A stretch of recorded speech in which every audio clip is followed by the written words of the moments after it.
长假快要来了，我相信有很多人已经计划要来个 road trip， 也因为如此，今天要来跟大家分享我们最常听的 podcast。Hello， 欢迎来到 Executive Plus 主管与沟通力的 podcast。I'm Sherry, an educator, certified coach, and style enthusiast。我相信专业有效的沟通是语言跟逻辑的完美结合。And I'm Nick, a startup consultant, corporate trainer, and late-night gaming junkie. I believe great communication requires the right mindset and solid frameworks. 我们希望带给大家职场英语的技能、跨文化沟通技巧与其他能帮助您成为出色领导者的工具。Join us each week as we share our experience, research, and methodologies to take your communication and language skills from good to great.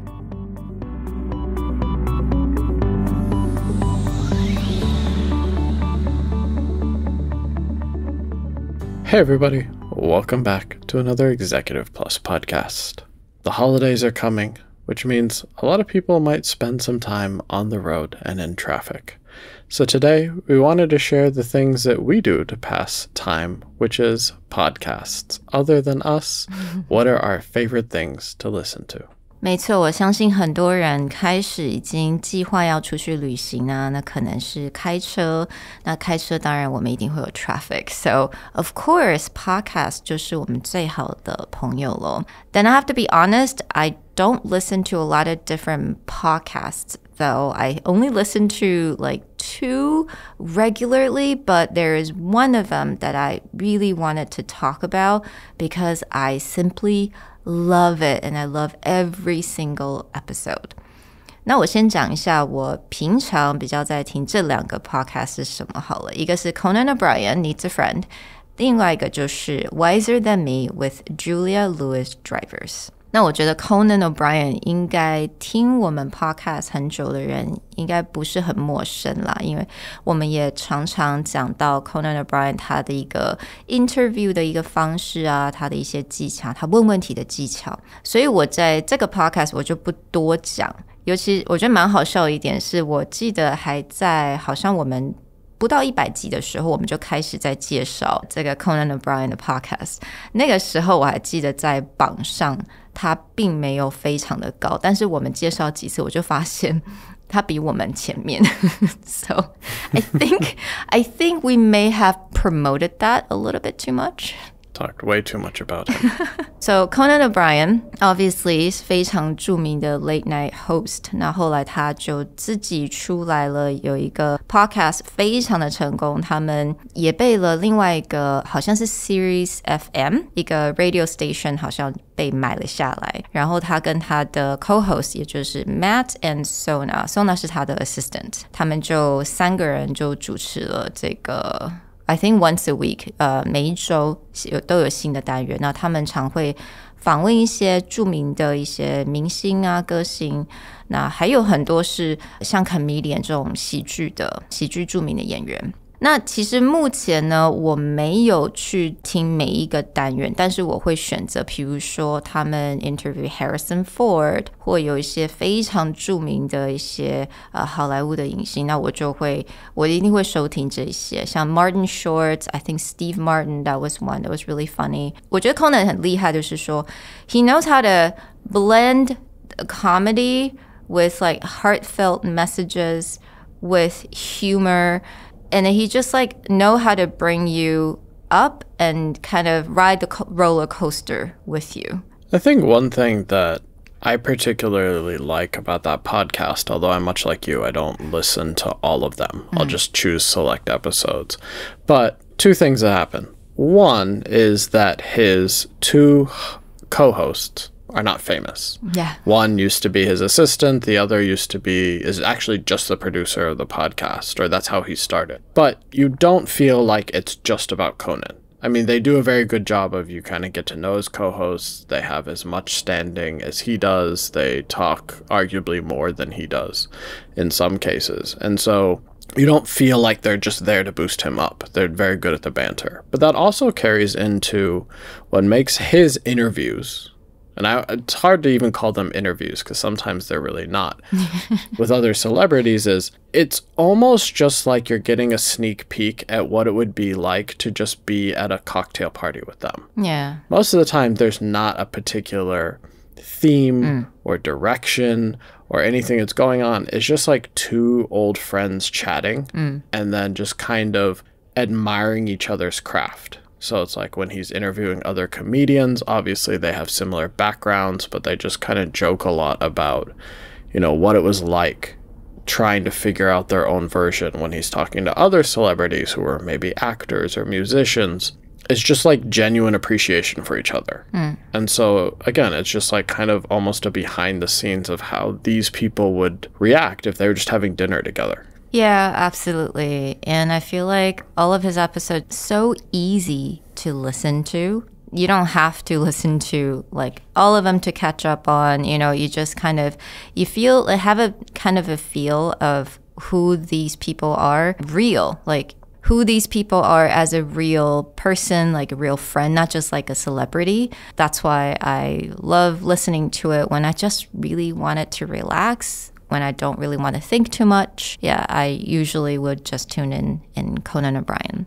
Now, another one that I really want to talk about, 那这个我觉得好像在我们 podcast 上面还没有真的去好好的介绍，就是 Wiser Than Me with Julia Louis-Dreyfus。那或许很多台湾的朋友对这位主持人不是非常的熟悉，但是如果你看过 Seinfeld， 那你一定知道我在说谁。那其实好了，我也必须得说 I do not like Seinfeld. I just don't. I cannot get into it. But I love her in Veep, and I love her as a comedian. 那其实他这个 podcast 他好像只有10集或者10几集吧，那目前就还没有新的 episode, so I'm a little bit sad about that. I'm really hoping they have another season. 但是他这10几集呢，他 interview 了 actresses, writer, activist, and like environmental advocate, designer. 所以他 interview 的人，比如说像是 Amy Tan， 如果你知道 Joy Luck Club 这一本书，还有很著名的电影的话 she's the writer of that book. 他也 interview Diane von Furstenberg, which is a really famous designer for her wrap dress. She also interviewed Jane Fonda, who is actress and an activist. 还有一些像 food critic, if I remember, the food critic's name is Ruth. I forgot. I don't know how to say her last name, but she's a writer for Gourmet magazine. So basically, all these women who are over the age of 65 or over the age of 70, 他所有的这些 guest 年纪都是超过65岁以上，而且他一刚开始的 interview， 他第一个问题几乎都是 Can we talk about your real age? So they have no shame about age because I feel like women's age is such a taboo, but there's no shame about that. And they revealed it right off the bat. And also, all these incredible women, they have no shame about their age either. They're like, yeah, I'm 70, I'm 75, and I feel great. 然后呢，这个整个的 episode 他就会询问一下，比如说他们人生的一些经验啊，还有 if you wanted to tell your younger self, what would you advise them? It's just these really amazing questions that you kind of see how women, transformed, and they're not shy about revealing a lot of their inner secrets or things that they regretted, really personal things as well, and just how they grew and how they evolved. So I really love listening to these episodes. I think everyone should go and have a listen. Yeah, I think for one of these, and it's anyone who does interviews that can manage to pull this off is always very impressive, where you get real answers, right? Of course, if someone's out on a press circuit trying to promote their next big thing, they're going to talk about all their successes. And we've talked a lot about the Hot Ones interviewer, where he's incredible at digging out information, but it is usually a very positive spin. Yeah. But in the case of this podcast, she's having real conversations. Like they're talking about their vulnerabilities. They're talking about what they have regretted and what they have failed at. And then not in a way that's like self-serving. It's just like, oh yeah, here's what was going on then kind of thing. And I mean, it's just a lot of respect to have people at the height or at the success level of the people that she interviews be real. Because I think for the most part, especially with celebrities or extremely successful people in their field, there's a tendency that you gotta present a certain face. But in this kind of interview, it's just like they're laying it out on the table. I mean, they even talk about what their intimate romantic lives are at that age, and they don't hold back. So it's just kind of interesting how they handle that. Yeah, it is. And the whole premise of this podcast is because, you know, when you really think about it, no one really actively go ask older women for advice. We usually go ask older men because they're probably CEO of a company or, you know, high level, very famous, very successful. We don't really talk about how to go to older women for advice, which is really strange because they're actually incredibly wise and very, very strong. So, I don't know, hopefully someday 我在台湾也可以有类似像这样子的 podcast. This is my wish, right? 这是我的愿望。我希望哪一天也能够在台湾，然後 interview 这些非常有智慧的、比较年长的女人。So speaking of older women, what about you, Nick? Which is your favorite podcast? Well, now that you've set it up that way, I cannot point to any older women podcasts that I listen to regularly. I mean, I listen to a lot more, but I would say there's just a few that I go back to over and over. I think there's a lot of ones that I have dabbled in. I'll probably selectively listen to episodes, but there are only a few that I just religiously, doesn't matter the topic. One would be Acquired. I think we've talked a little bit on the show, but it's basically two hosts, David and Ben, will start to pull apart the entire history of like some of the most well-known companies that we've heard of, and they'll read like essentially everything about the existence of that company, from how it started, where was the founder born, how did they grow up to start this company, what are all the business up and downs. And it's specifically built around the business. So they're not really telling a biography, but they are pulling apart like the biggest decisions that, you know, either founders or teams had to make in order to grow their company.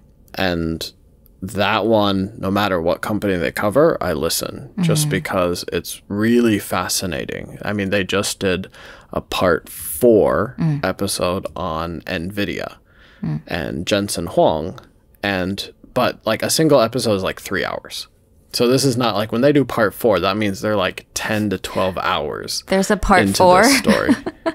Yeah, they just released it after they did the original because of all the AIGC and the fact that most of this runs off of GPUs. The way that AI and large language models and generative AI is all kind of running primarily on GPUs. NVIDIA's by far and large the best team at this. So they had already done like a 2 or 3 part looking at the previous history from gaming computers to how we do the basics of computation for early AI. But now that AIGC, ChatGPT, all that blew up, then they had to go back and look at the next chapter. I mean, they did the same thing for like Warren Buffett, where they did a 3-part, each episode was 3 hours. So they did like Warren Buffett, Charlie Munger, and then Berkshire Hathaway. So it's like 10 hours of content just on one company, but that kind of gives you a sense of like how deep they go into how that company was built. It's fantastic. It takes a little bit longer to go to, but just it's almost like, again, instead of reading 10 different stories, you just pick up that podcast and you have now learned probably not 100%, but maybe like 60% of anything you could learn that's really big about the company. If anyone wants to start, they just did one on Costco, which is fascinating. You don't think much about Costco's business model until you listen to that. And it's just mind-blowing how efficient Costco's business model is. Right. Yeah. I started listening to Costco. But again, Each episode is about 3 hours. So I think actually it's perfect for road trip because it's hard to listen to bits and pieces and put them all together. It's really great if you're commuting, especially during long hours. You can just play it and then listen to it. The one that I listened to, obviously, I think has a bigger impact was TSMC. So for that episode, TSMC, if you wanted to know more about how Morris Chang, actually came about to be who he is today, I think that you absolutely need to listen to. NVIDIA ones about Jensen Huang, his childhood is very, very, very interesting. And I actually think that not a lot of people knew about his childhood. So go ahead and listen to, I think that has to be part 1. Yeah, I mean, his parents sent him, they thought, to like just a very cheap boarding high school in America, and it turned out to be a military reform school. So for those of you who don't know what that is, in the US is like if you have a kid that there's just like nothing the parents can do, the school systems have all kicked them out, and like that kid needs like crazy amounts of discipline, that's where they send them. So like these are not easygoing kids. These are like tough, got thrown out of school kids that Jensen went to high school with because his parents didn't really know where they were sending him. They were just like, oh, this is a, American school. We want him to have an American education, and it's, reasonably affordable. And it's, he was like a 13-year-old or no, something he was like 9. That. He was 9. It wasn't even just high school. He went earlier. He was 9 years old, and he was like a roommate with like an 18-year-old or a 17-year-old delinquent kid, basically. I mean, it's crazy. And that's actually, I don't know, on the show they were talking about, maybe that's why how he gets so jacked, because he started working out so much. Because, in those kind of reform school, discipline is really important. So working out, lifting weight, that's like part of the routine. So, hey, that's something I did not know about before. And I thought that was so interesting. So, and I started listening to the Costco one and how Costco came from, is it called FedMart? And the whole history and economics and whole the subscription service, the membership, the business model behind that. That's incredibly fascinating. So that's one that, like, every episode I mess. Another, I'm going to cheat a little bit, another 2 podcasts, but I just bounce around. But they're really interesting just from the insights of how, we're going to say, successful people work. One is called All In. The other is called My First Million. The All In podcast, the joke is it's a bunch of billionaires talking about billionaires' life. Technically, 2 of them are billionaires. The other 2 are like 100 millionaires. But it's 4 friends who all play poker together. But one was the the original growth officer of Facebook. The other was one of the co-founders of PayPal, part of that PayPal mafia. Another one had sold like the first scale climate company for over $1 billion. The other had built several successful internet news sites as one of the original investors in Uber. So just incredibly successful people. But it's really just kind of an interesting behind the scenes again. How do they think? How do they look at the economy? How do they look at, what kind of companies are scaling and venture capital? Or the other podcast that I listen to is called My First Million. So if billionaires is talking about billionaire shit, My First Millionaire is millionaires talking about, and they actually say that on the show. That's how they describe themselves. But it's actually 2 guys, and they interview other people who had built successful companies, but like in the case of All In, they're looking at, okay, I built, Facebook, PayPal, tech giants, but they're actually looking at people it's like who built very successful small businesses but got them to incredible wealth. And it's just like the mindset is really different. And what's really interesting is like, especially in the My First Million, how many things people try, right? We always talk about like a lot of founders have failed before they succeed, and we look at Steve Jobs, but I mean that's true at every scale. And I think that one of the things that gets interesting about that mentality and the different people, that's just like, you can start any business in any sector and be successful. But the big key ingredient is they try and they fail and they burn businesses to the ground. And then they go and be like, I'll do it different this time. And then they just try again. And it's just like that persistence of this is an interesting thing. I'm going to go do it until it finally works.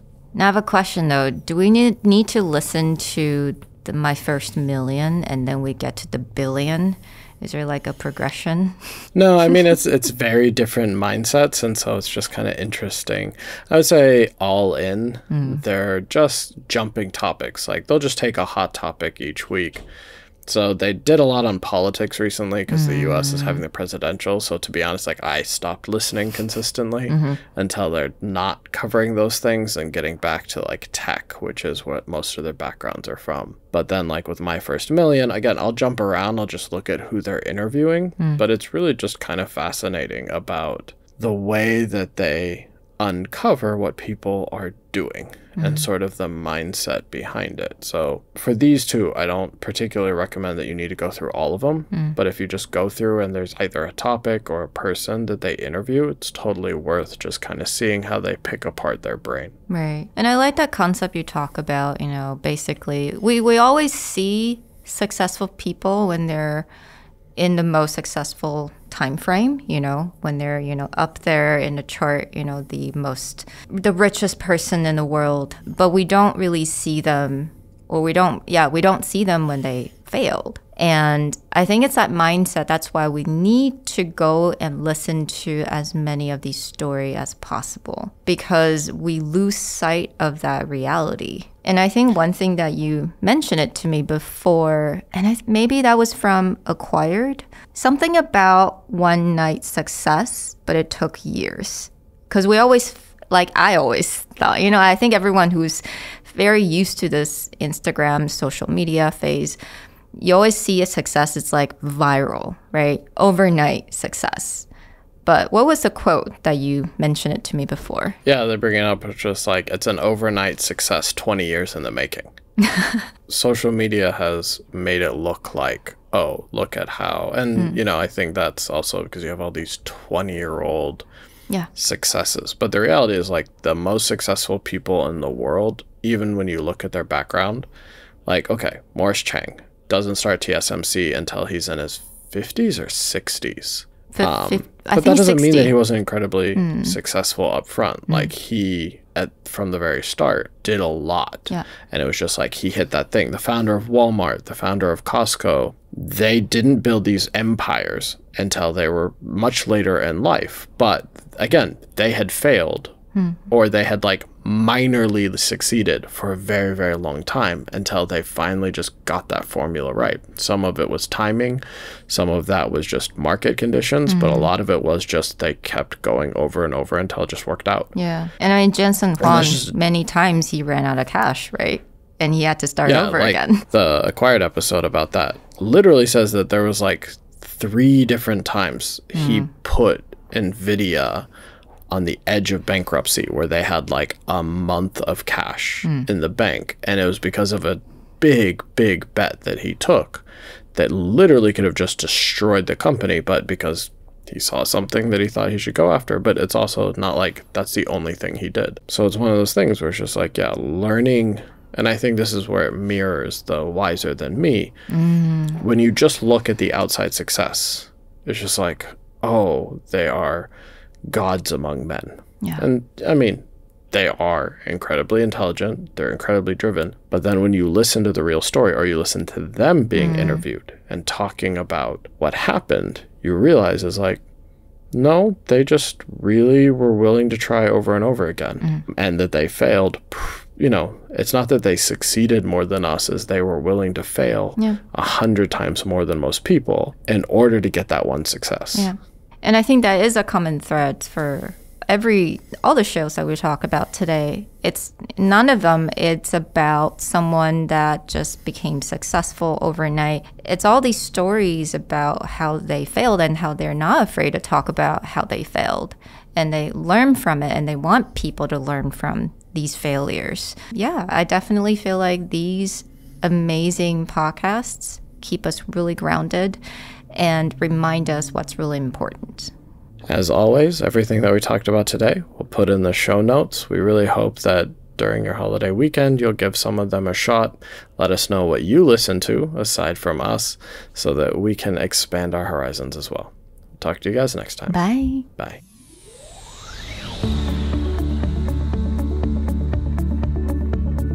The Executive Plus podcast is a Presentality Group production, produced and hosted by Sherry Fang and Nick Howard. You can search us on Facebook, 主管英文 Executive Plus. You can also find us on Instagram, Communication R&D, and email us at sherry@epstyleplus.com.